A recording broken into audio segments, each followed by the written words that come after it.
So today's cardinal lesson, we're talking about Social Security again.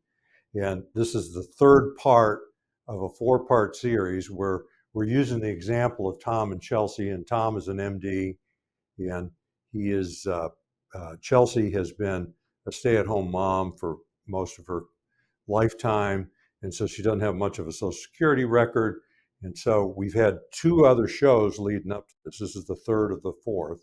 And the first show, we put together an income plan for Tom and Chelsey to just last throughout their retirement and be able to meet their spend.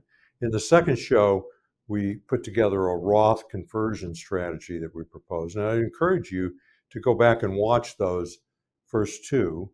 And then this is the third of four, and we're talking about the delaying of Social Security. And so, and what we're able to do with this whole series is showcase the software that we use for a significant amount of the financial plans. I'm going to turn it over to Tom. Tom's going to talk about why we're talking about Social Security today. Yeah, I mean, Social Security is one of the most important decisions that you're going to make in retirement. And if you get this wrong, it's going to impact the rest of your life and the rest of your spouse's life if you're married. And so we really want to be thoughtful around this. We want to make good decisions, get it right because it's important. And so let me bring up the show notes here. These are at the link below on our video. They're also on our website. As always, we have the board. We'll get more into some of the later ones here, but we have some screenshots of the software. We're going to be walking through the software together, so we don't need to spend a lot of time on this right now. But if you want to print them out, get a little bit closer look, certainly you can find those in the show notes. But I mean, I think what I want to do now is I'll pass it back to Hans. We'll get a little bit of context, and then we'll jump into the software and really show you guys what we did for this case study. Okay, so Tom and Chelsea, if you'll recall, they have $750,000 in a brokerage account invested in various stocks and bonds, and it's a taxable investment. They have $2.5 million in a traditional tax-deferred IRA, which is accumulated through Tom's practice, $230,000 in cash, and they have estimated that they need to spend $12,000 a month. And so we build our financial plans from the bottom up. In other words, we calculate the spend through working with our clients and figuring out what they need to spend, what they want to spend, and then taxes come after that. So we got all this to work with, and they're fairly typical in the terms of he just retired, Tom just retired, sold his practice. They were right here in their current plan, which is like we meet a lot of people, is their income went from pretty significant as a medical doctor to nothing other than what they earn off their investments. And that's pretty scary for people. So they were planning just to get things started of starting their Social Security check right in January 2025, right when they retire. And, we're going to save some of this for later, but that was projected to, from Social Security, between the two of them, they were going to collect $44.71 a month. So, and then what they were going to do is supplement to create the spend from their cash and taxable accounts. So they were going to spend against this money and that money just as long as it lasts. And they're going to delay taking from the IRA to age 75. That was the plan, because they don't want to touch that IRA, because any money we pull out of there is going to get taxed. And the common thinking is taxes are bad. And then pay as little tax as possible right now. I mean, and we meet a lot of people, and they weren't really grounded in this, but this was their plan by default. The thing they're the most grounded in is we're taking Social Security now because we got to have some money coming into this household that we can count on. Okay. So after we worked with them for a while, we get into our recommendations. And first of all, it was delay taking Social Security till January 2030. Okay. I mean, which is 5 years, to age 70 for both of them. They're both the same age. So, and people say kind of, whoa. Yeah, and that's what Tom said is like, so now that little $4,400 a month that I have coming in that I already had marked on my side, you're taking that away from me? And that's exactly what I'm doing, because you've got this much money, so we can pick and choose and kind of pick our tax rates, but we're going to replace that Social Security check out of something else, and the Social Security check and more. And so what we did is we proposed a single premium immediate annuity that is going to pay them $12,500 a month for 5 years. So during the whole time they're delaying Social Security, we not only replaced the 4471, but we took it up to the spend and put a little in there for taxes. They're not going to have to pay much taxes on the 12,500 a month because they're really going to be spending against this principle. So I'll let Tom get into that with you later. So we took care of their income for 5 years in our proposal. And then at the end of the 5 years, Social Security is going to start at a much larger amount. And then we still got to make up for the difference toward the spend and a little taxes. It's not going to be a lot of taxes, but it's going to be taxes. And so we purchased, or we recommended the purchase of a $1 million annuity coming out of the 2.5 million.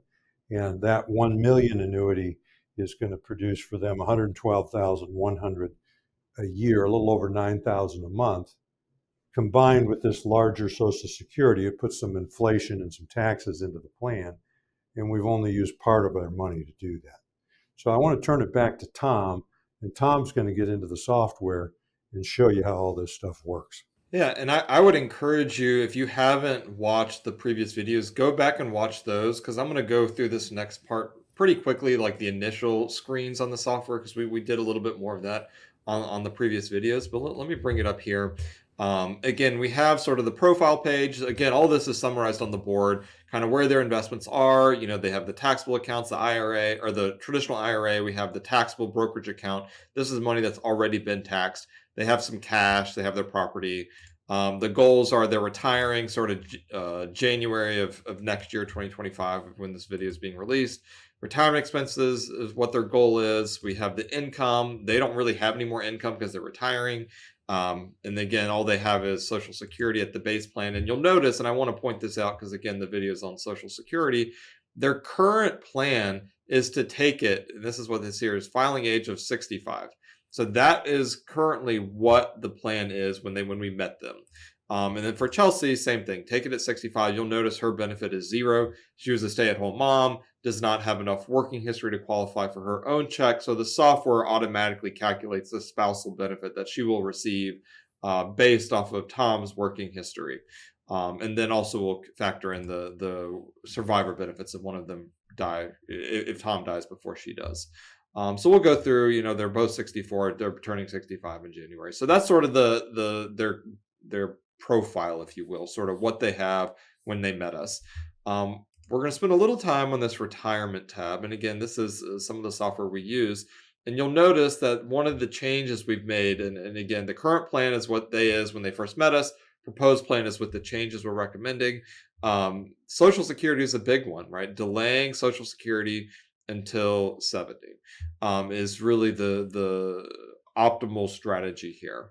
And that's delaying Tom's check. What he was going to take it at 65, delay it till 70. Again, the numbers are on the board there of how much more he's going to get. To give you some context, Social Security grows by 8% a year between full retirement age and age 70. So every year you delay it, it's growing by 8% a year, which is a really significant amount. But that makes a pretty big difference on the proposed plan. One thing that we will often sort of get questions of is, okay, if I delay it, great, but you know, how do I create the income? And that's where the annuity is, and I'll get back to that in a second. But then the other question we oftentimes get is like, okay, well, if I'm not getting a check now and I'm going to get a higher check later, that's great. How long do I need to live to recoup what I gave up in those early years? And so that's what I want to show you on this screen right here, is a software where it can do a calculation where it looks at to see sort of where is this break even point, right? Okay, how long do I have to live to be able to get back and then start getting more out of Social Security by delaying? And this is pretty typical. But for Tom and Chelsey, that age is Tom's age 81. So if he lives past 81, then they are going to be getting more out of Social Security than they would have otherwise. And you can sort of see that here. And then the longer you go past 81, the more the difference is between delaying and taking it early. So this sort of light blue line, that's taking it now and then having a lower amount sort of for the rest of your life. This darker line here is delaying it till 70, and then you start getting a higher check, and then that goes on into the future. And so I think it really is important to look at that, and see that. And so we'll show that to people. We showed it to them. And a very common question at that point is like, okay, that's great. What if I don't live to 81? Right? My dad died at 75. My grandfather, he died at 70. I'm healthier, but like, I don't know that I'm going to make it to 81, which is a reasonable question to ask, right? I mean, I think that is a very logical thing to think through. And at some level, it doesn't really matter, especially if we think Chelsey is going to have a long life, which is, statistically, women live longer than men. We don't have that crystal ball. We don't know who's going to live longer, but there's a pretty good chance that she's going to live past that point. And so even if Tom dies earlier, because of the survivor benefits on Social Security, where Chelsey would then get his higher check for the rest of her life, it kind of doesn't matter. And I want to just sort of illustrate that, where I can show back on this page, it's like, okay, let's just go to the extreme and say, okay, Tom, what if you die at 80? Like, you don't get there. You pass away at 80. I'll hit refresh. It will run through its calculations. We'll go back to Social Security and go to the comparison. It still is the optimal strategy because Chelsey is living on into the future. And so you can play around with that. But if one of them lives past that sort of age, 81, if he dies at like 75, I think it might be 82. But at the end of the day, if one of them is going to live past that date, which again, we don't know for sure, it's still better to wait to take Social Security, even if you personally aren't receiving that benefit, but you're setting up your spouse in a much better situation when, if you were to pass early, if you were to predecease her, or vice versa, if the woman was a higher earner, the math works out the same way. And it really is something you need to think through. And most people, this might be you, haven't really thought about the survivor benefit, which leads you to take it early, which really impacts your guys' income, now while you're both alive, but really impacts the income of the surviving spouse. Because not only do they have a lower check for the rest of their life, now they have higher tax rates because they're filing taxes at the single tax rate. And it sort of compounds on itself, and it can be really problematic. And that's right when they might need more income, right? Is when the first spouse passes away, the lower check stops, and it's nice to have that higher check. So I just really want you guys to think critically around this Social Security decision, because it's important. And so let me go back to this page. Let's sort of reset this back to 95, which again is the planning horizon that we planned for with when we were doing financial plans. And I want to kind of show you this cash flows page, because I spend, when I'm doing a plan for a client, I spend a lot of time here because I think it gives us a really good picture on a year by year basis of what's going on. And so if we look at the income inflows, you'll notice, and again, to take you back to the first show we did, the income plan, the first annuity was an immediate annuity. It paid for a certain number of years, creating this $150,000 of income that allowed them to not take their Social Security. And so we have 150,000 coming in from the Penn Mutual immediate annuity. We're delaying Social Security, so we have almost $82,000. This has some projections for cost of living adjustments, and so that's why the number is growing from Social Security over time.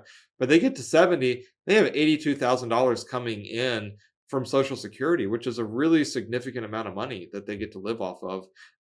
In the meantime, and again, on the previous video, we're doing Roth conversions. That's why we're using some of the taxable money to fund the annuity. Has a really low income, allowing us room to do Roth conversions. And so we're doing Roth conversions along the way here. We get to 70, they start Social Security. This is that second annuity that's kicking in at that point. And so we fast forward to the 70, they almost have $200,000 of income from guaranteed sources that are not impacted by market fluctuations. It doesn't matter what the stock market has done between now and then. They still have plenty of money that they're investing in the market, but it's really more for long-term growth, long-term accumulation, some estate planning. That's what they want to leave to their heirs. And again, that's where the Roth conversion can come into play as well, leaving that tax-free. So again, I think this cash flow page gives us a really good picture on a year-by-year basis what this looks like, how they're living and what's going on from an income standpoint. So, Hans, I don't know if you have any things else you want me to go through the software, if you want to sort of talk more about the board here.